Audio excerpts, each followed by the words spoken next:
everybody for attending the seminar today. This is part of a cost action program looking at the intersection of digitalization, work, and age. So in layman's terms, how new technology is affecting older workers, both in terms of their role in organization and possible issues of displacement, but also in a more positive tone, how digitalization can help older workers in staying productive and happy in work. We run a seminar series once a month, every the first Wednesday of every month at this time, so 1 o'clock Central European time to about 2:30, and as I say, we upload them onto the recordings onto YouTube. If you're interested in joining the seminar series, you'd like to present some of your research, then drop me an email. It's Matt, matt.flynn, Flynn, at leicester.ac.uk. If you're interested in the cost action program, cost action is about is a networking, a source of funding for networking of academics, not only across Europe, but internationally as well, to collaborate on topics like this, which are big societal challenges. We have two great speakers today, Assaf Suberry and Yuanyuan Yin, who will be talking about two issues regarding digitalization. Assaf will be discussing his work on age discrimination in the workplace. Assaf and I had a little bit of a discussion a couple of months back about a presentation, and he had mentioned some research that he was doing on how dance can help overcome age discrimination as well. I'd mistakenly put that onto the publicity material. I'm sure he'll be very happy to answer a question or two about the dance work as well, if you're interested in this, but he's got a wonderful presentation today on some work that he's doing on workplace age discrimination. Yuanyuan will be giving a presentation on an ESRC project which she is leading, called the Silver Shopper, and how new technology can help older people in terms of navigating the supermarket.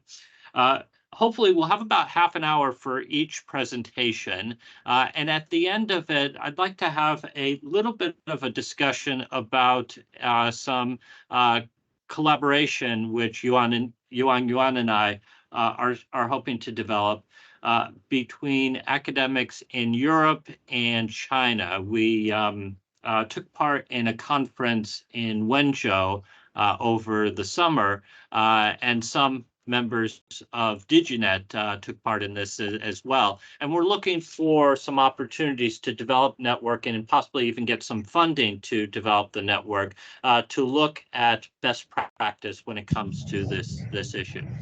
So that's enough for me. I'm going to now hand over the floor to Assaf, who's going to be speaking on his topic, psychological well-being and self-aging attitudes moderate the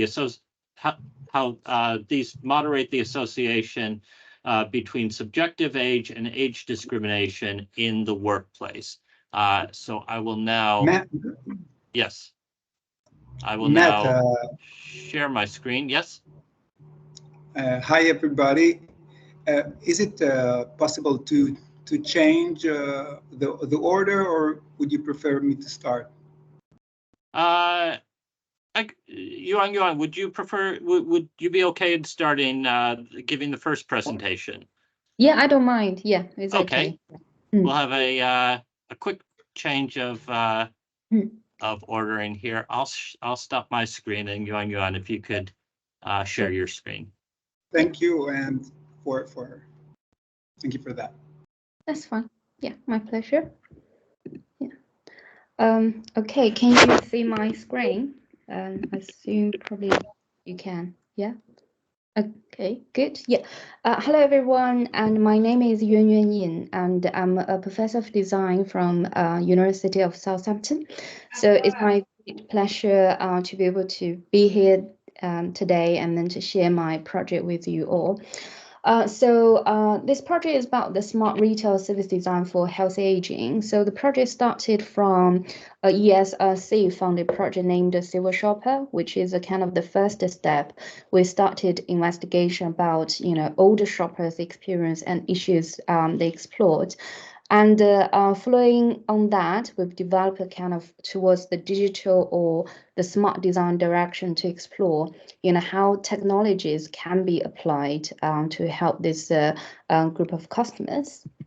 So for today's presentation, I will go through about the research background and then the research design, key findings, and then the development of a smart trolley as one example of the design outcomes from the project, and then we'll move to the conclusion. Yeah, so as we all know, the world is getting aging, and based on the statistic prediction, by 2050, the number of people classified as old in the world could reach to over 2.1 billion. And if we look at about the UK, so the UK population will be aged for the people who age over 65 will be around 26% of the whole population in 2050.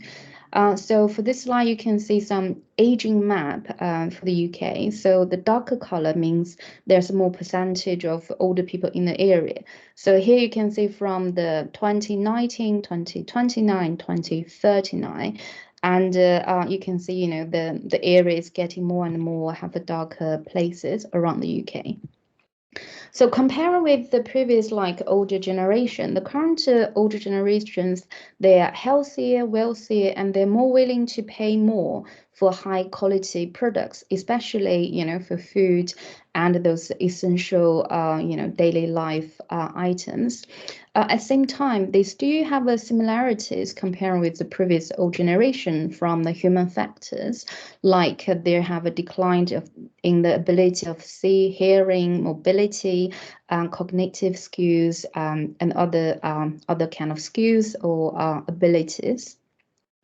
And when we're comparing them with the younger kind of shoppers, and they've showed kind of the more willing to make kind of joint buying decisions, like going shopping with their friends or with their families. So they are different. So we can't use the result or the features or characteristics from the literature anymore to predict what are their current and future needs as a customer and users. So another kind of feature we need to consider is about the increased accessibility and the use of internet and digital technologies, especially after COVID. There's a kind of a dramatic change in the number or we say percentage of older people who are using technology and online-based services. So now it is a kind of a crucial time for us to develop a better understanding of their experience of we call the omni-channel shopping experience, which means not only focus on the physical shopping experience in the store, but also how about others like online-based shopping, click and collect, like the order online but pick up from the store, and also delivering. So for this kind of a combination of different ways of shopping, what are the current experience and issues and challenges? So we talk about smart retail. Smart retail is an intelligent service system that integrates a different type of intelligent retail technologies to improve or to help people's shopping experience, like through the big data, Internet of Things and AI and other technologies. So on this slide, I've shown you example is called Amazon Go. So this is a kind of a store which they don't have any stuff. So the customers go there, grab the things they want from the shelf, and then there's kind of no checkout process. So they can just leave the store, and automatically what they've got will be recorded in their account. So for the Amazon Go, they've you probably can see a little bit, on this picture. There's so on the ceiling of the store, there's many cameras. So they've kind of by tracking people's emotion, when people get into store, their location and how they pick up things. So by analyzing those emotions they captured from each individual customers, they can decide which product they buy and then charge based on that. And another example is about Walmart's Intelligent Retail Lab. So from this one, and this example shows you more about, how smart technology has been used more for the store management, like how to track if there's enough items on the shelf and when, the staff need to upload more on the shelf, and how many items has been sold, and and a better understanding of which product has been sold more quickly than the others. So this is more helping the store to have a better understanding of the purchase behavior from customers and also help them to better manage the store environment. So although there's kind of many technologies has been applied, but actually none of them has been particularly designed with consideration of older customer needs.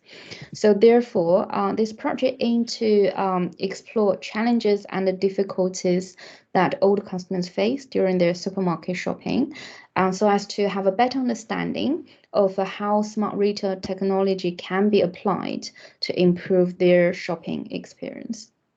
So from the research design, we've used different methodologies to understand from the beginning about what are the existing research from literatures, and then to understand what are the issues older customers face. And then we've developed the focus groups with older customers and also store managers to understand their understanding from their perspectives about the issues. And then we've used, it's called ethnographic user study, which include cultural probes, observations, interviews, and questionnaires. It's kind of combination of data collection, which collected both qualitative and quantitative data to understand old customers' needs.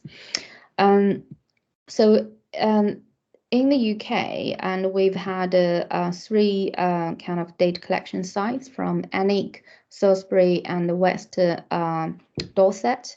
And also you can see those areas have a higher percentage of older people. And when we started this project, we also aim to do a comparison between the UK and China. So we have a parallel data collection in China from Nanjing, Chengdu, and Qingdao. Because the size of the UK compared with China is so different. So if we put the UK's map into China map, so the UK would be like this size, so we wasn't able to really go to the really north, south, and the middle in China. So we relatively choose 3 different regions from China to explore people's shopping experience. And in our project, we focus on the holistic shopping experience, which means start from how people preparing shopping at home and how they go to the shop and how they do their shop and then how they get back home. And the ending point is they back to the zero, like when they put everything into the right place at home after shopping. And also we explored their experience from 3 directions. One is focused on the human factors, and the second is about the retail environment, and then the third factor is about the culture related factors. So the human factors such as like there are people's vision, hearing, mobility, and cognitive skills, how that factors have impact on their shopping experience. The retail environment included tangible and intangible factors. The tangible factors include like, the furnitures like the shelves, the trolley, and the signage, and the checkout counter. And the intangible factors of the retail environment include like atmosphere, like temperature, lighting, air quality, and customer services. And from the culture perspective, we consider about like their family structure, shopping habits, like lifestyle and community care, which are related, and what's are the impact of those factors on people's shopping experience. And in the culture probe, so culture probe is a qualitative data collection method. So in the culture probe, normally the researchers will provide a different type of toolkit with materials like kind of diaries and poster card and cameras. So this is a participant-driven data collection tool. So the participants in the project are using these tools to collect the data by themselves, but by following the kind of instructions like the researcher provided. So in this case, we've provided like the inspection card and the diary card, the camera, dictaphones, and in the pilot stage, we also provide people with like maps, let them to mark about their social interactions, like for shopping, and also a small printer, which they will be able to print, some pictures they've taken and write notes on the back of it. But after the pilot study, we removed the print and the map because that was kind of make the whole engagement a bit too complex for all the users. So finally, we just have the shopping inspection cards, diary cards, dictaphones, and a camera.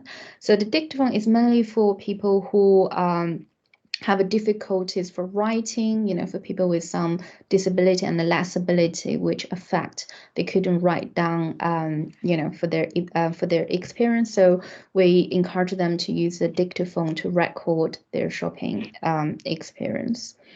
And so that's some examples of the cards. So here also it shows you, for one, the lines the material from one participant. So we give them the shopping inspection cards for 6 weeks with different topics, and then they also have one pack of the diary cards, which we require them to do a 4 diary cards per week.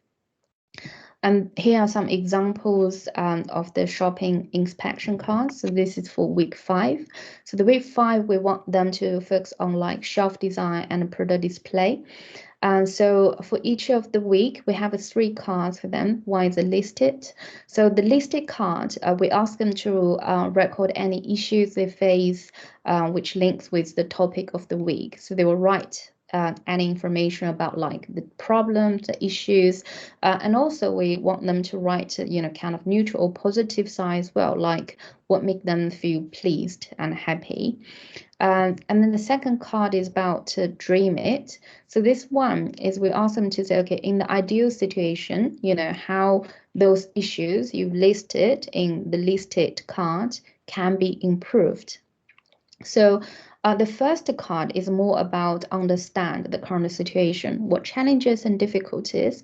And the second card, dream it, is about we want to understand from their perspective, how do they believe the situation can be or should be improved. And then the third card is about score it, is kind of ranking card for their current the supermarket service they've normally use. So for the whole project data collection, we've asked them to only focus on one store they normally go, like their main shopping venue, to do the ranking. So we know all this is based on one type of or one particular supermarket store. And here is some examples from diary card from China, and this is from the. So for the diary card, we aim to understand, what is the situation, what is the position of shopping or grocery shopping in people's daily life, whether they treat this as an individual event or they might combine this with other event like they go to church on the way back they will go shopping. So from the shopping inspection cards, it's very focused on their shopping experience, but the diary card is kind of more understand about their lifestyle and if they're and what is kind of correlations between their lifestyle and their shopping experience or requirement. And so, and also during the way we're collecting data from them through the cultural prop, we also did the observation. So let me show you this one. So during the 6 weeks data collection period, we're visiting the participant twice during this period, and we'll go with them and follow their shopping journey. So during this process, we'll not have any interact with them. So let them to do the individual independent shopping.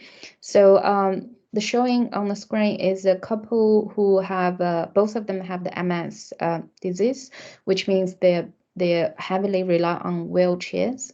So this shows you about this lady is using her scooter to go to the shop, and the video is a bit shaking because we're running behind her because she was so fast on the scooter, so we have to kind of follow her closely by running, catch her up. Yeah, so this is in the store. So we kind of keep distance, and we've used a GoPro camera, and the researcher is wearing that on the chest area and then follow the whole shopping journey. And through this observation, we kind of aim to understand, what exactly of her behavior during the shopping and what are the issues and the challenges she faced during the shopping process. Because sometimes if you ask people, how do you feel and what are the issues, they might not feel that is an issue because they've been used to this type of behavior. So they wouldn't recognize or they wouldn't indicate this. But by doing observation is a kind of very objective way for us to record the whole process. Like now, she dropped down her shopping list. So it wasn't easy for her to pick things up. And there's no space for her to put the shopping items on her scooter, so she has to manage to find any possible ways to keep the items.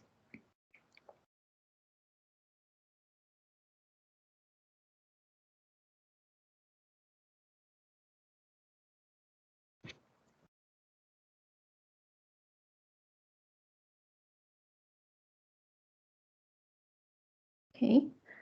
So she's moving around, and sometimes it wasn't easy for her to pass through because of the people, other obstacles in the aisles. So she has to wait, or she might have to ask support from the staff or from other customers. And this is in the checkout. She has to move everything one to one on the checkout counter. Yeah, once she arrived home, it's not easy for her to get everything back to the home. She has to pass item one by one to her husband. Yeah, so without this kind of observation, we would never know about, what is the shopping behavior from the end users. So this has helped a lot for us to have a good understanding of different type of the users or old customers shopping challenges, and then we will be able to explore the possible design solutions for this. Okay, so based on those data collection, we've kind of identified the key findings for what are the challenges people face. And one of the key findings is about the difficulties to find items.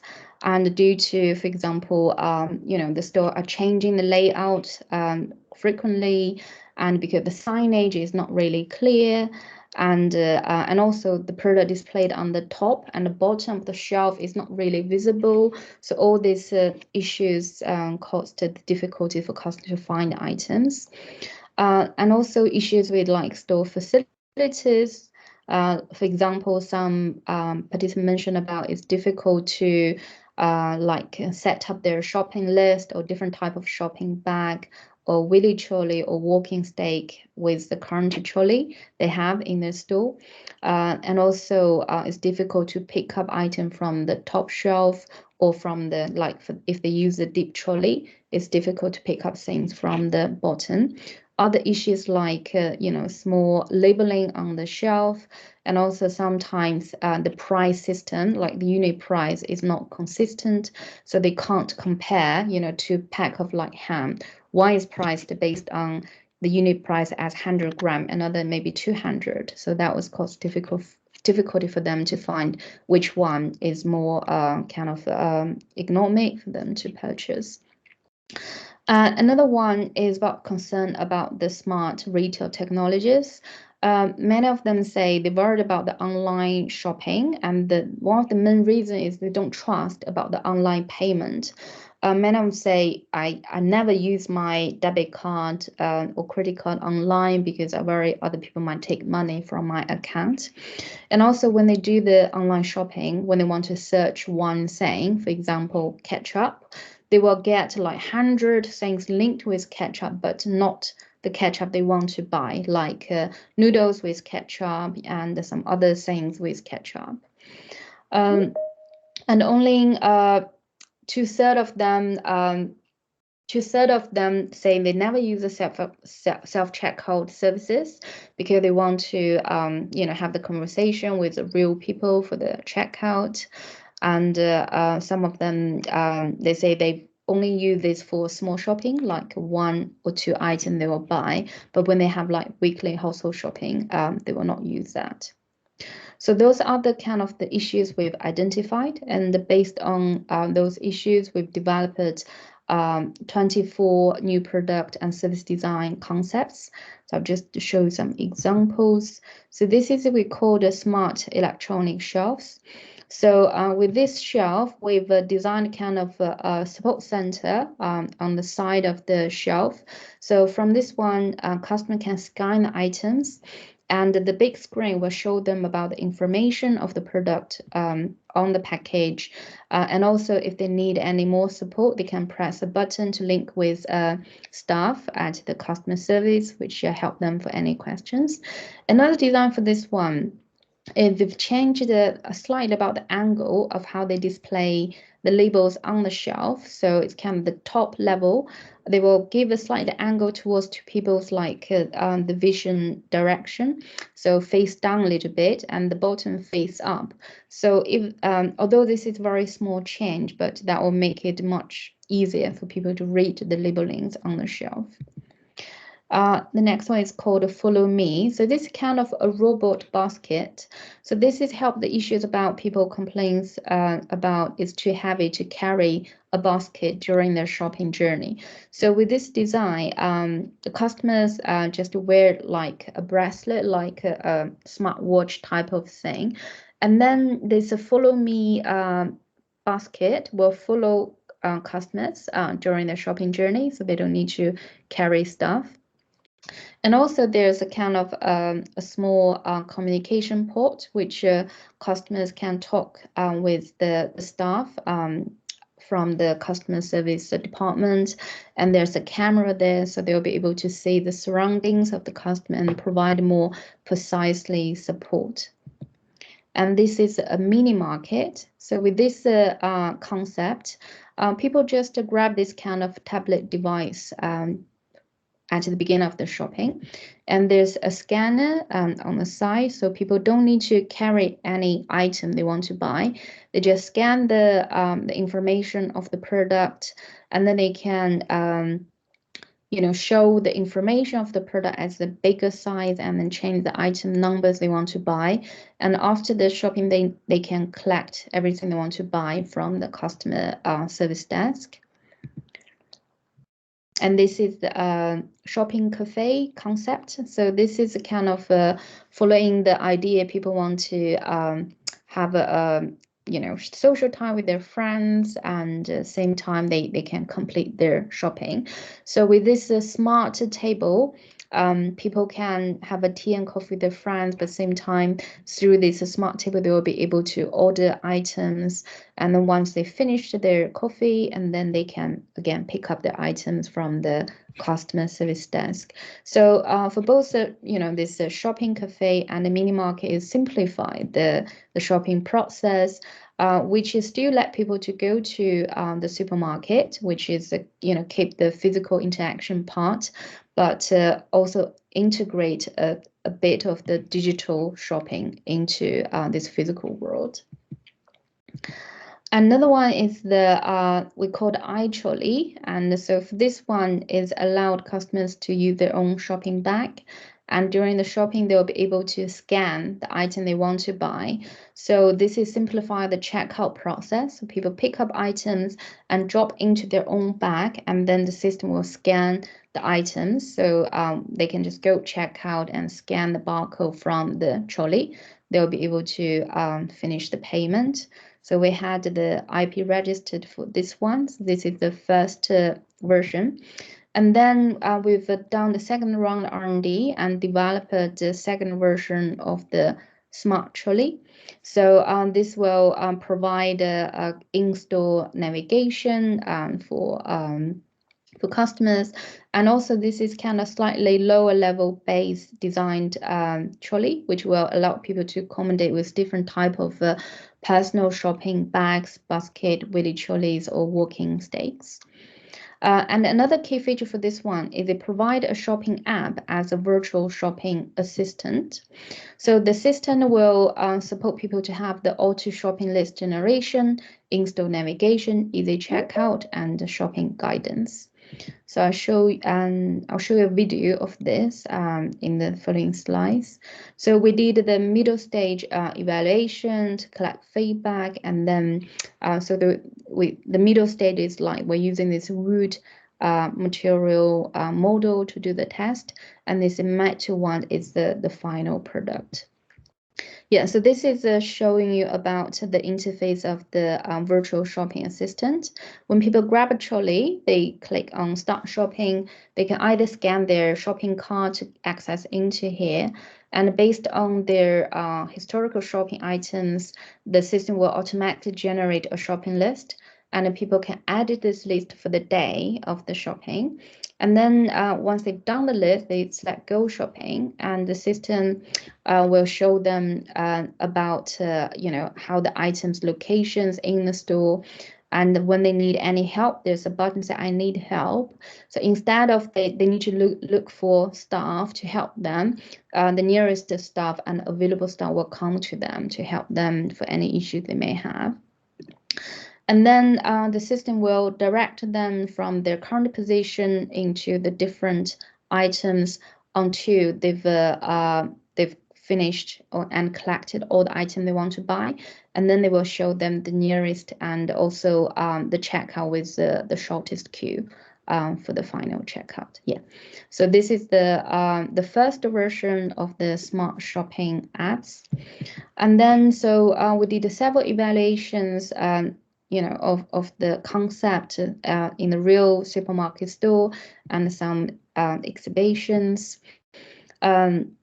Yeah, so here shows you about the 2 stages of evaluation. In the middle stage, we had 8 old customers, and for the final stage, when we did the evaluation in real local supermarket, we had 3 old customers for the evaluation.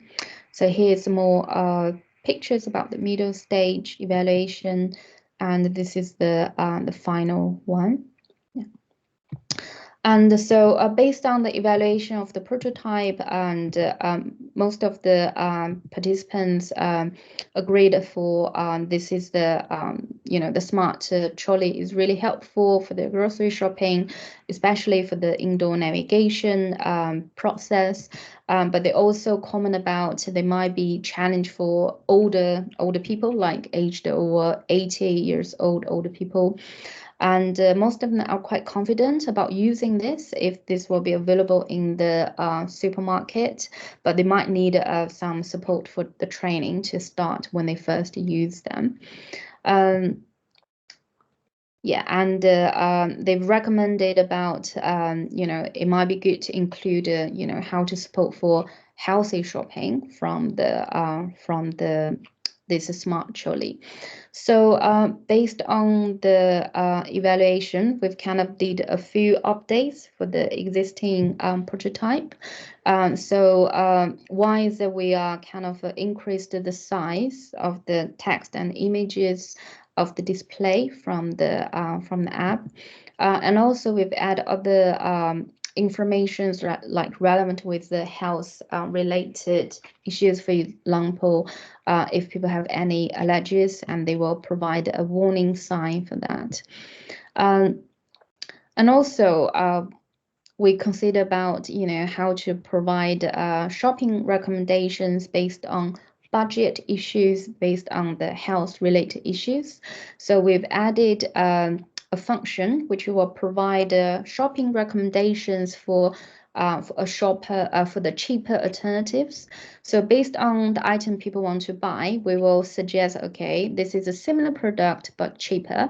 Maybe you want to save some budget and you can choose the cheaper alternatives. And we've added kind of a traffic light system to show people about like the level of salt, sugar, and energy of the different items, and we can recommend about like another alternative products which with a less level of sugar and the salt.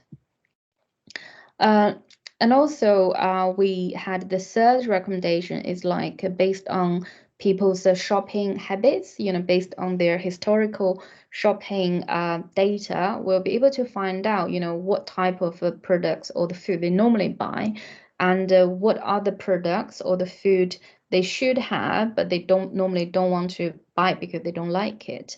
So, but it's good for their health. So the third recommendation is based on what people should have, but they haven't got it. And then we'll say, how about to have this one, which will give you a certain type of vitamin or nutrition people need.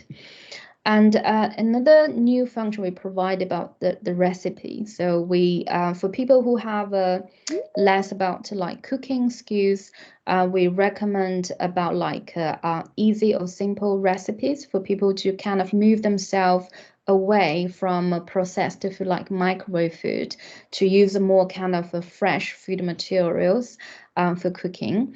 And with the recipe is once people selected a particular recipe, there's a function for them to add all ingredients into the basket. And then again, that will add into their shopping list and into the store in-store navigation to let them pick up everything they need for the shopping for this recipe.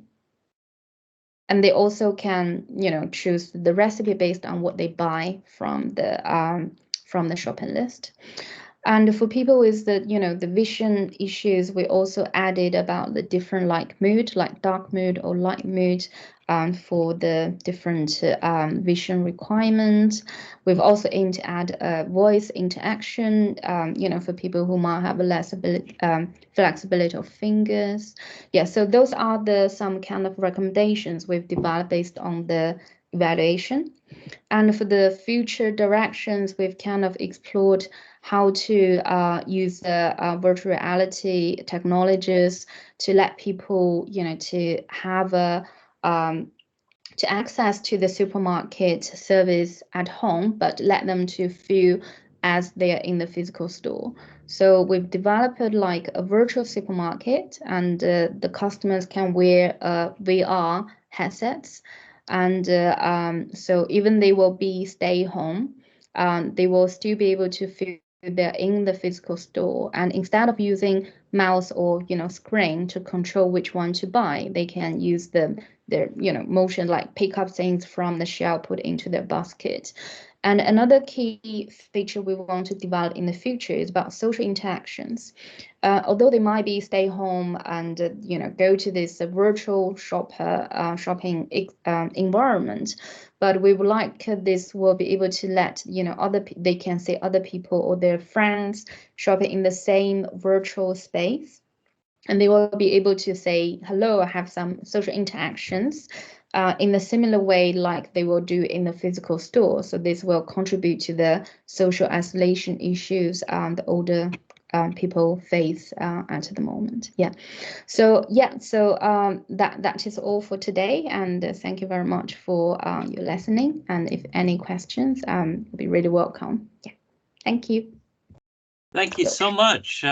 This is actually the second time that I've heard this presentation. Yeah. I learn new things every time I hear it. I'm sure I'm going to hear it a couple more times and learn something new with those as well. Let me open up the floor for questions or observations from individuals. You can either just raise your hand or just speak out.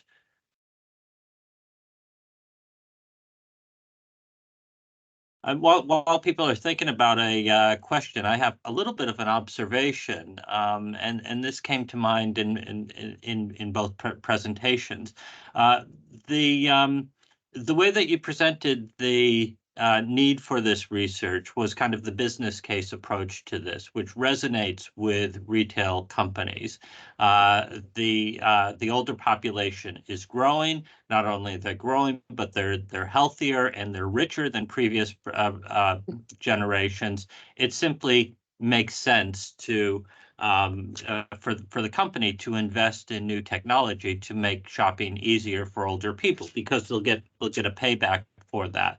I was thinking of it kind of on its head as well. One of the big societal challenges, certainly in the United States, but also in Europe, and I'm sure in China as well, is the problem of food deserts, populations which are not eating as healthy as they should be because of lack of accessibility of fresh fruits and vegetables, healthy food, and so forth. And sometimes that's because of the expense of putting a supermarket in an area that a company might not get a good return on that. And inevitably, food deserts impact the extreme ends of the populations. They affect young people because often poor families don't have access to supermarkets to get nutritious food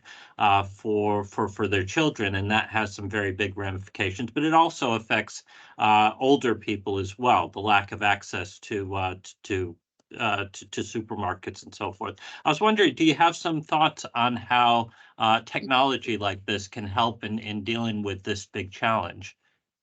Yeah, sure. Yeah, because I think there's lots of things being driven by the commercial value. That, as you said, is kind of the retailers will get more benefit, by promoting certain brand, and not really, the fresh food. But I think in recent years, as part of the sustainability kind of agenda or social responsibility agenda, they've started moving into that direction. But for example, some of the supermarket, they've set up like a shelf, for healthy food for older people, but actually some of not really using the right principle for that. So for example, they make some naughty food, smaller pack, a chocolate smaller size for 100 calorie, and then to say that is healthy food, but that is totally wrong.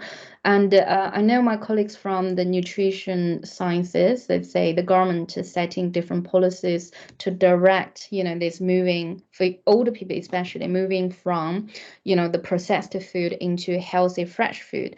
Another kind of the group is working on the how to make the processed food more healthy. So that's a kind of different ways. But I think from our project, we find out there's a different reason, for the older customers. They might have a less ability for cooking or less knowledge about, how to select, the healthy food. I think actually the knowledge or the, training for the general public, how to, what is the main voice of what is a healthy lifestyle, and then to let them know about the consequence if you are keep using, the processed food, how's that impact on your health, and also to give enough support for people to have access to the fresh food, and also how to be able to learn cooking slightly, which will make sure for the long term, they will gradually move into like cooking for themselves and cooking by using healthy food, and to also to increase their understanding, knowledge of like nutrition, what type of nutrition will keep them more independent and live in the healthy lifestyle. Yeah, I think that probably will be the main directions I would recommend. Yeah, and I can see there's a question from the chat. What about the Chinese part of the research? So once we've done the research, we've kind of feedback the key findings to the retail partners we've collaborated with UK and China. And this has been kind of our finding has helped them to develop their digital strategy for how to help older people. And because of today's time, but I can quickly maybe show you a few slides. We did some comparison studies like between the UK and China. The blue means UK and orange means China, like the different type of the supermarket they use. Like how they go to the supermarket, and you can see in China there's 22% go daily, and in the UK most of them, more than half, go once a week. So we kind of did different type of comparisons to understand the impact of culture on their shopping behavior, and so this kind of help us to consider about if you want to develop an inclusive design solution, for both country, how we should consider those different, kind of preference or shopping habits. For example, this is one interesting. So for this one, we've asked about what factors influence about the ways how they select the store. So the top three are similar, like the cost, the quality, and then for the UK, the second highest factor is a good car park, because most of them will go shopping by driving. And if we look at the China, they say nearest to home, because most of the Chinese older people, they will go shopping by walking. So so this is just some examples about the Chinese data. And also we'll recommend about like how we can learn, from different market, like for example, suggest more physical activities for the UK side, like treat shopping as a physical exercise rather than just access to food. So that is kind of the Chinese data, how that has been used in this project, and all the conceptual design for it's considered both needs from the UK and China. Yeah. That's great. I could give a master class on how to use Alipay, but I'll pause on that. It's quite impressive. 14% of the older people that you surveyed get to supermarket by bicycle. It sounds like it's quite. I don't think there's anywhere in the UK where 14% of anybody goes by bicycle anywhere. So really interesting. Thank you. Yeah. Right. Are there any other questions that people want to pose?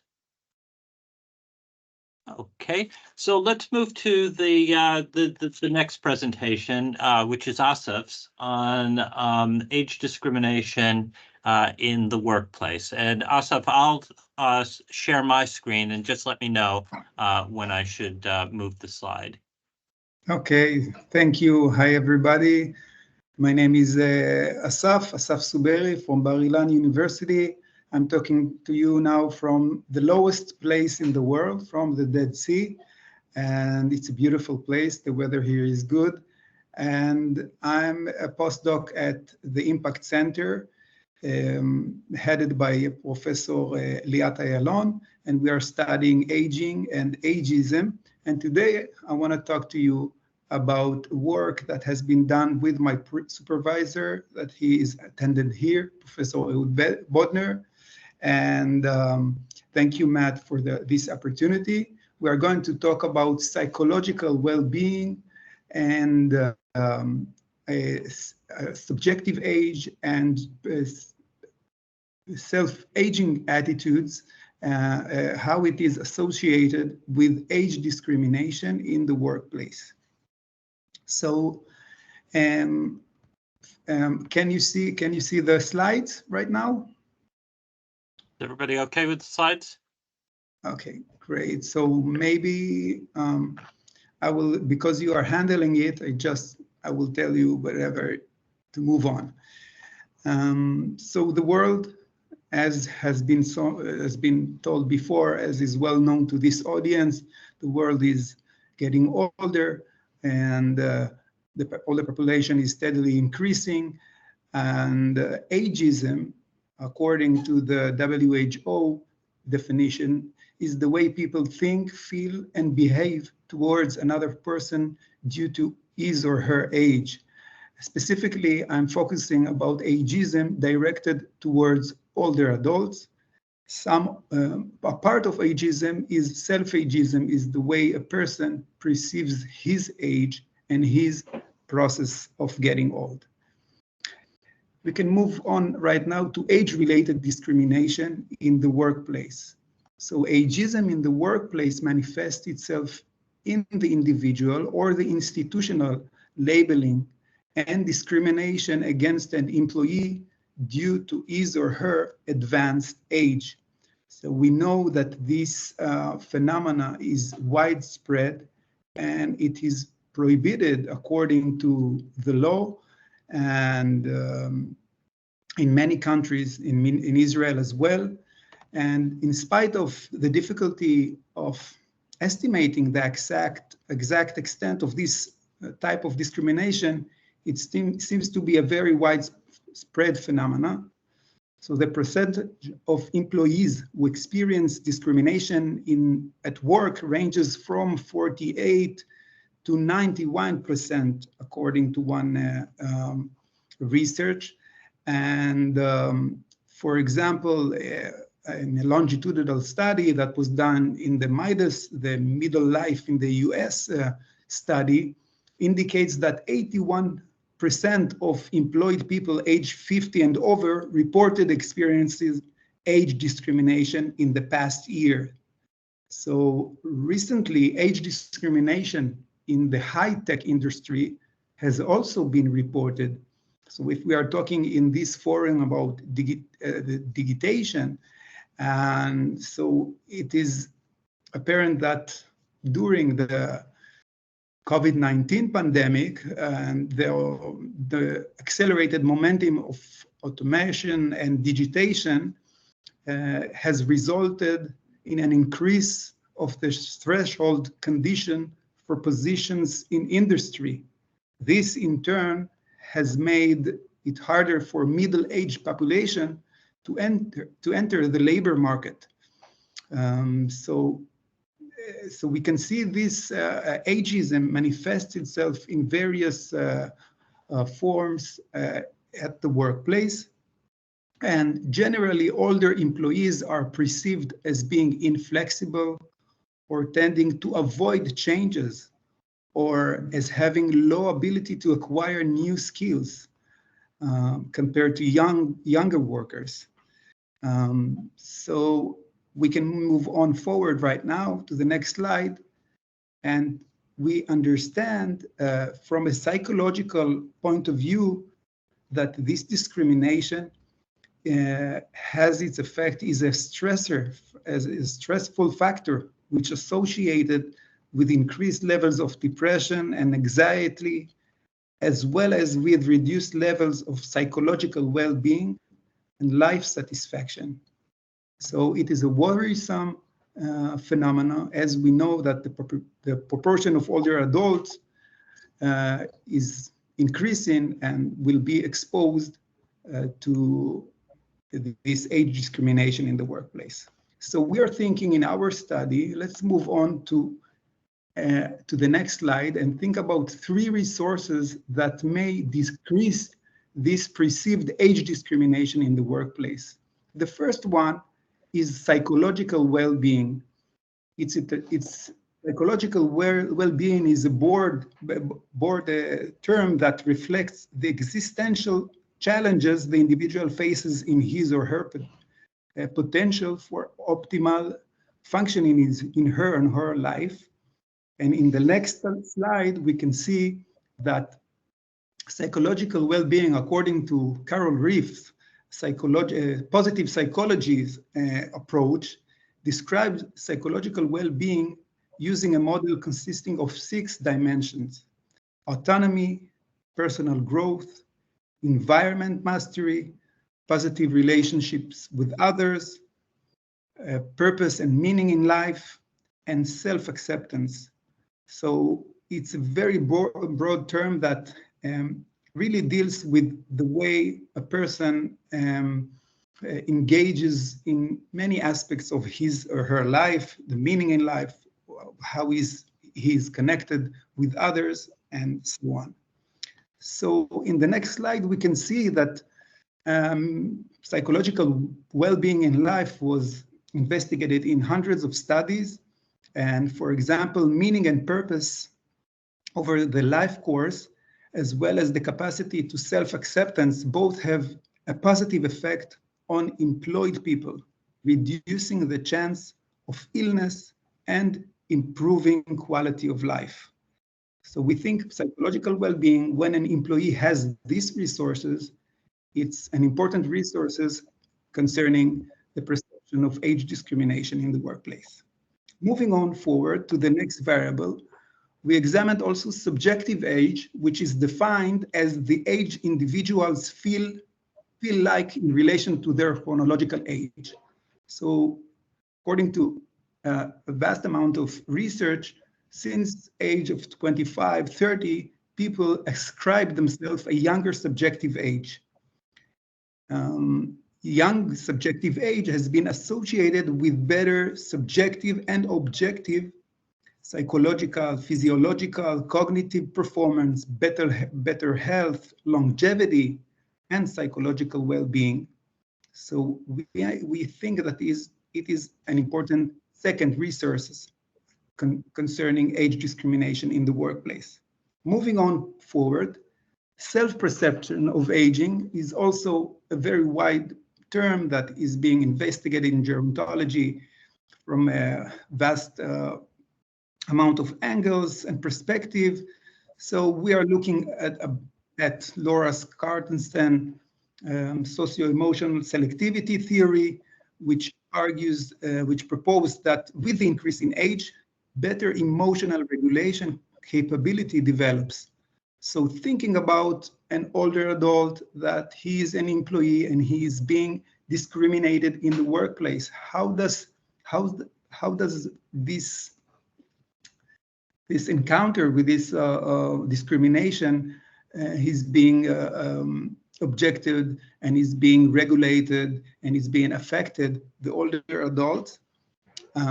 Moving on forward, we are thinking also about strength and vulnerability theory argues by Charles Laura Skartensen students, which claims that older people try to avoid negative stimuli because when they are exposed to high levels of emotional arousal, they are more vulnerable than younger people and find it more difficult to recover from their emotional and psychological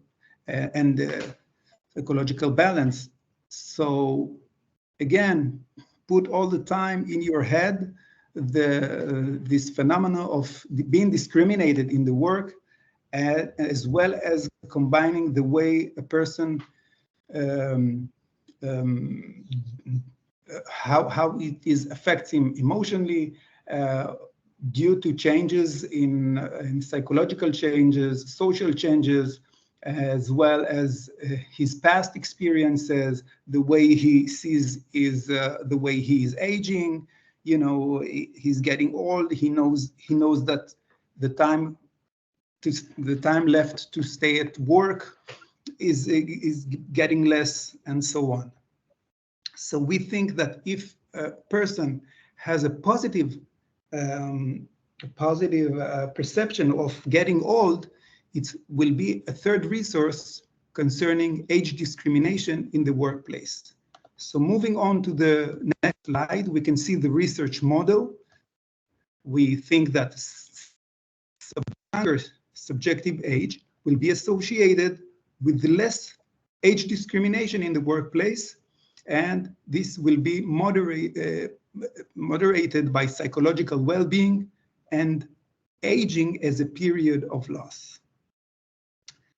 So let's move on and talk about our methods and move on to the participant. We had more than 568 actually community dwelling Israeli Jews.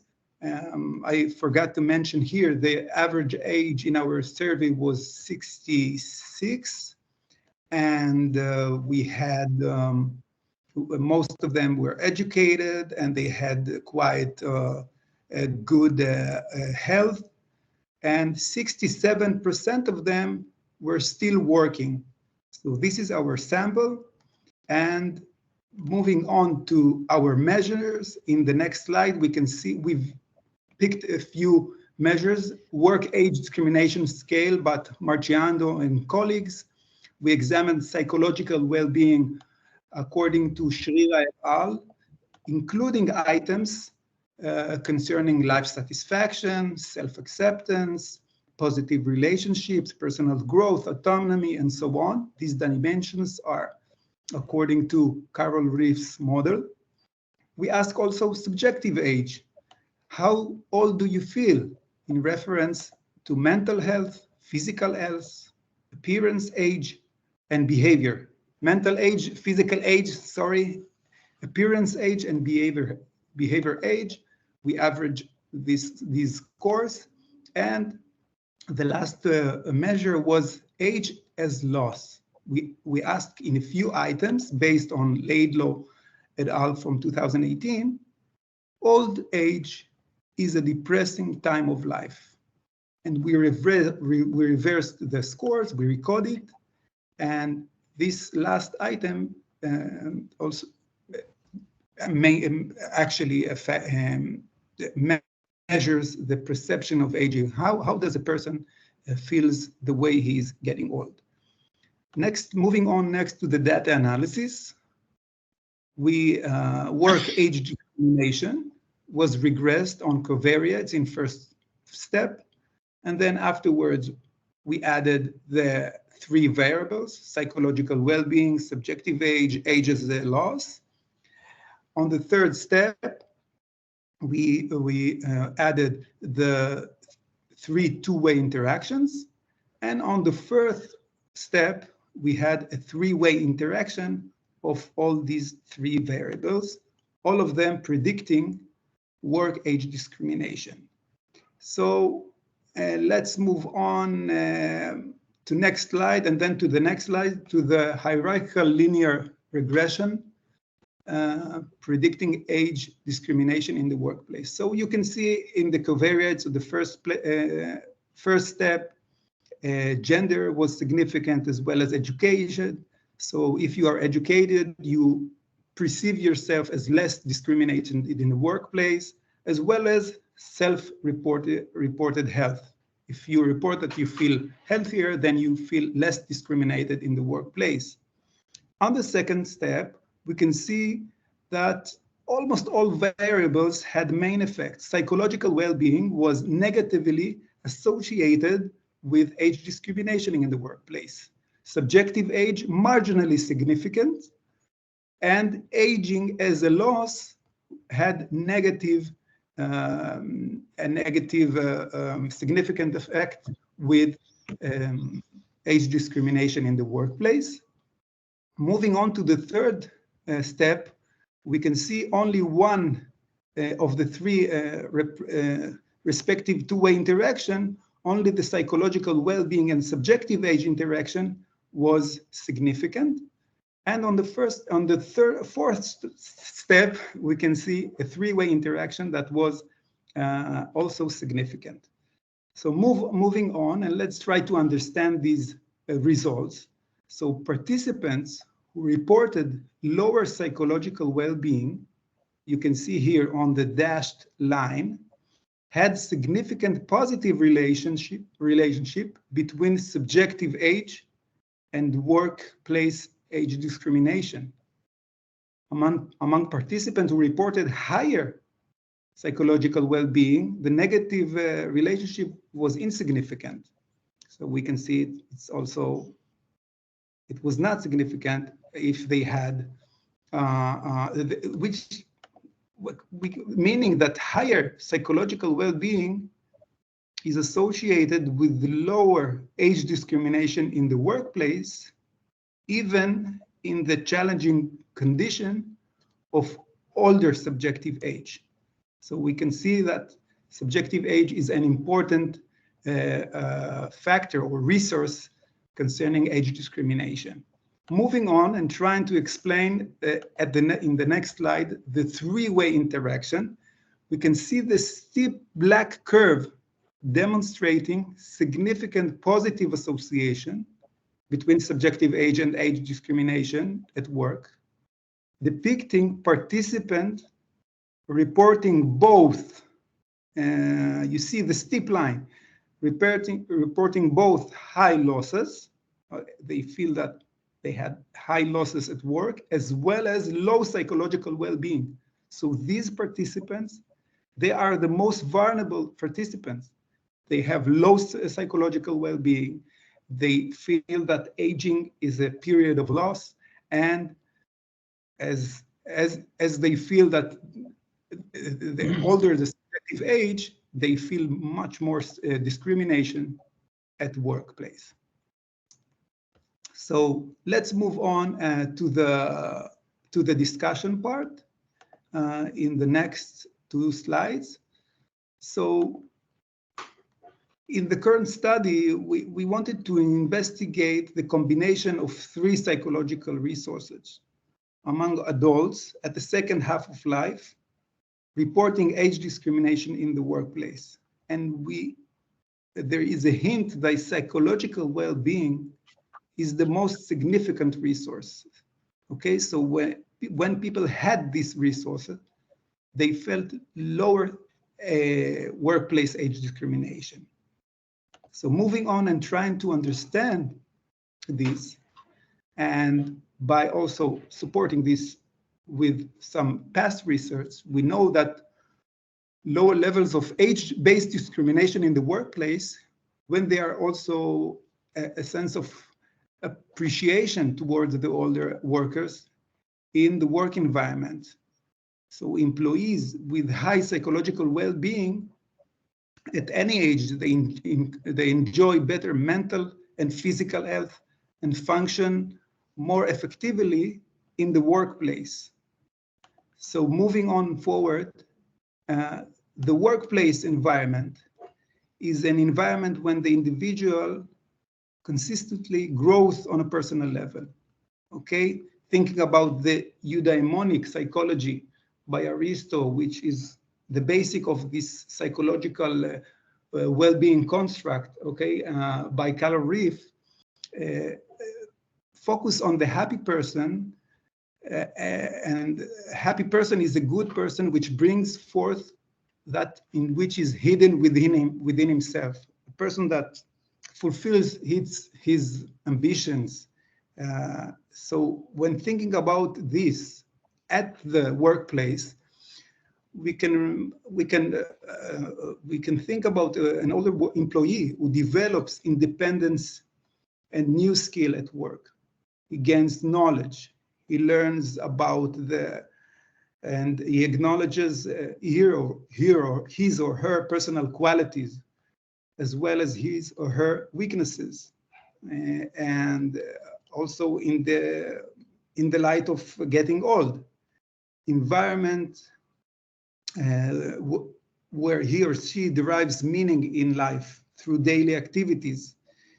So in the second half of his or her life, this development perhaps gives the employee who can already envision the end of his or her personal career a sense of value that protects himself against age discrimination at work. It is also possible that such an employee receives appreciation and recognition in terms of self-fulfilling prophecy, and therefore also perceives himself as suffering less from age discrimination and workplace. So moving on forward, let's mention some of the limitation of this research. It's a cross-sectional study that does not allow, of course, casual directionality between the variables. We think that a longitudinal study is needed. And in the future study, we think that to narrow the age ranges of older individuals who are still employed will be beneficial, and also exploring these variables in other cultures, in Europe, in North America, as well as Western and non-Western society. So we conclude next that this study clarifies the great importance of psychological well-being of older employees in their career as a resource that can greatly improve their perception of their last years at work, and opens the door for many additional future research on this subject. So to the last slide, I would like to thank you. Waiting for the Q&As, I would like to thank Professor Ruud Bodner here with us for supervising this work. I would like to thank my family and the support of this research, the Moshe Shof Fellowship Program. So I'm looking forward to hear from you thoughts, questions about this work. Thank you.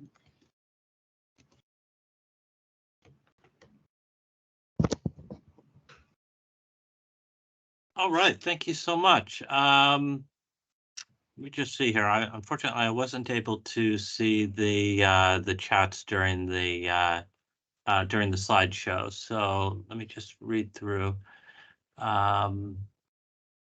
Are there? First of all, does anybody have any questions or observations? One thing that came to mind for me, and this sort of ties in a little bit to the work that you did in terms of dance and how that can combat age discrimination, is the extent to which older people interact with and collaborate with and share knowledge with younger people. Do you think that that's a factor in terms of age discrimination, discouraging age discrimination, or overcoming age discrimination, and psychological well-being? So you mentioned skills as one of the big issues, but also knowledge transfer. You know, if you can share your knowledge with younger people, you're probably going to be happier with your work and have a higher sense of well-being. Thank you for the question. I think it works both ways. Part of psychological well-being construct is positive relationships. And if we think about positive relationships in the workplace, I think both older adults can teach or mentor young employees, as well as young employees in a convenient and non-ageist environment can also encourage and teach older adults. So I think in an optimal environment in which ageist attitudes is out of question and these things are discussed, better relationships can be encouraged, and both young and older adults can be can gain from these relationships.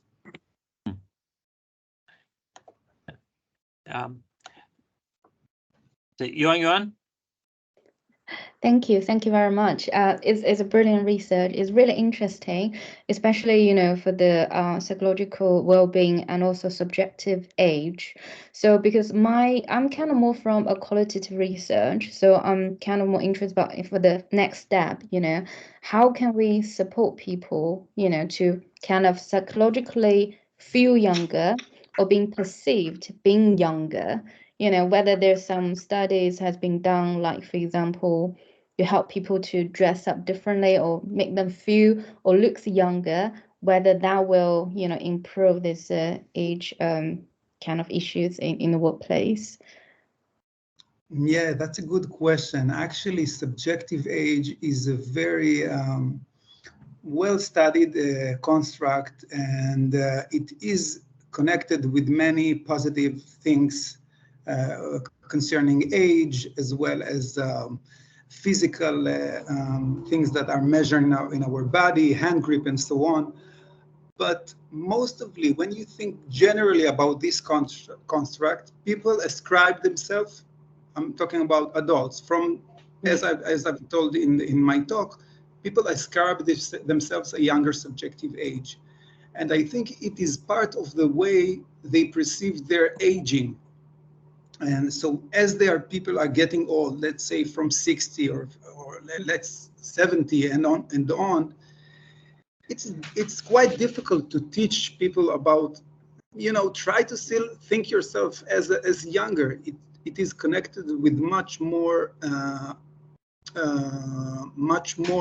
vast things, like relationships with others, self-acceptance that, okay, that I broke my knees and I can come over and I will go back to work, and then I will feel better, and then I will ascribe myself a younger subjective age. I don't see any, I don't know if there are any interventions directly towards changing one's subjective age. I think we should, zoom out and think about aging perception interventions changing, and accepting aging as a long process that should be accepted, and then maybe I had better quality of life, better relationships, and better health, and so on. Yeah, because we in the silver shopper, very quick, sorry. I know your hands up, very quick one. Yes, from the silver shopper one, we did ask people about, their kind of cognitive age, like they might be 70, but they feel they are 60 now. And also we asked them about if you can go back to any age. Do you want to go back to 18, or do you want to go back to here? And there's a huge difference between the UK and China. So I'm just it's good to look into the culture impact, because for the Chinese older people we've engaged, when we ask them, they're kind of more positive, although they might have long-term illness, but they always say, oh, we feel good. Yeah, so yeah, I'll stop here. So let's give the age to. Thank you for that. The cross-cultural comparison is really interesting, because Chinese, it has the Confucius theology behind of the older adult as the sage, as the person, wisdom, and so on. Thank you for raising that. Thank you. Thank you. Brilliant project. Yeah, thank you. Huma? Hi, thank you. Both talks really interesting, and this one particularly interesting because of the silver surfers that we looked at in an EU-funded project concluded last August. But what I would subjectively, I would say it shouldn't be elderly people or older workers, whatever age that oldness is supposed to set in, to bring us backwards to youth, when hopefully we're acquiring wisdom that we can pass on. I hope so. But in the UK, in Brexit Britain, apologies, Brexit Britain, but in Brexit Britain, there's kind of a new initiative where, because of the cost of living crisis and young people no longer being able to afford to move out of their parents' homes and having to return to their parents' homes after university, and then all the privacy issues that comes with. So there's an initiative now where, say, elderly people who, and this is not workers now, this is what I deem to be elderly people my mother's age. I mean, she died at 83, but my mother's age, where they're still cognitively intact, they have spare space in their house, so they're willing to, through an agency, trust and allow young people to live with them. And so, that kind of I guess mutual appreciation of what each has to offer. But I'm really kind of worried that as we get older, we're going to get sad, less energetic, I'm worried. I don't want to, as I get older, I'm hoping that is not my future. And it's kind of sad that we hear there's these. So what age is old worker? Because to me, an 80-year-old is. I have a neighbor who's in her 90s and who texts me. She's 92. I mean, she's young to me. Yeah. It's something Sorry. that I noted as well in terms of the conceptual framework of aging as a period of loss, and I think what Yuanyuan highlighted in terms of the cultural differences between Israel and China it might be reflected as aging as a gain as well. Aging is a period of time in which you get more wisdom. You know things that you didn't know when you were in your 20s. You have different ways of making decisions, which are pretty much better as well. And there might be some more recognition of some of the positive aspects of aging in China than there is in many Western societies. Is that something, Assaf, that the scales that you use is, of course, they covered things as aging as a loss, some of the difficulties and challenges that people might have. Did it also include some factors of some of the gains, the benefits that people have in terms of aging? We had actually some gains, but we didn't see any significant effect of gains. What we've done here statistically, we've used the construct of perceiving age as a period of loss, and then we reversed it, and then we've seen the statistical significance that was presented. But it is generally well known in gerontology, or maybe in psychology in general, that negative has much more impact on our health, on the way we think. Think of a negative stimuli; it's much more remembered, and so on. So it's interesting also to dig into these constructs. Yeah, thank you. I suppose public policy experts would say the same thing as well, is that if there's a social benefit that people that's being introduced, people are usually lukewarm about it, or they're very skeptical. If you're taking a social policy and taking it away from people, then they get very mad and they get upset about it. It's much more resonant.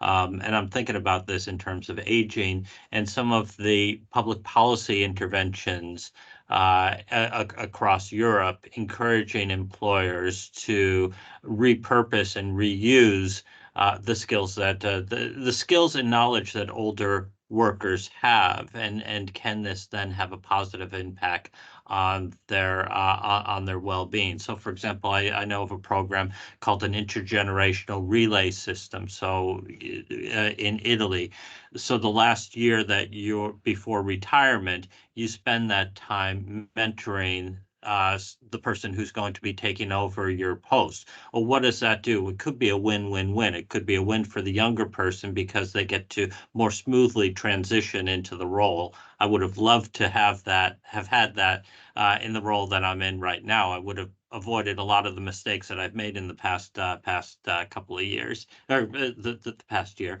It helps the organization because it retains that tacit knowledge, and tacit knowledge is a very important part of an organization that usually just goes out the door as the person leaves. But it's very good for the older worker as well, because if they're spending a lot of time teaching somebody how they're doing their job, how they've been doing their job, they can reflect on all of the experience and knowledge that they have. And then once they fully retire, they're happier because they know that they've made a big contribution to their organization. It hasn't been just punching in on a time clock. They really made a difference at the end, and they're happier as a result. Yeah, totally agreed. Totally agreed. And they move, maybe they retired, but their knowledge is stays within the organization, within the institution. Do you have another point that you wanted Just to a raise? quick one. As our colleague Assaf and I've been to Barilan University. I was there last February. Let's hope to come again. We at the Barilan University was a partner on our EU-funded project. But anyway, what I was thinking, what you said about the well-being, if the employer, because some of it could be, you know, the feeling of sadness and not being included because of your health. But if you've got access, if the employer provides really good access to healthcare, and I mean, in Britain, it's really bad right now, but let's not go into politics. But if the employer provides good access to healthcare, so that could help to feeling, well, just because I'm a certain age, which is a number, I'm physically okay and can walk. So I've just come from Peru. I went to Peru, but because of a lot of climbing, I took a walking stick, but I don't feel old. But just to help with my balance, so I don't fall down the Andes in the eastern Amazon.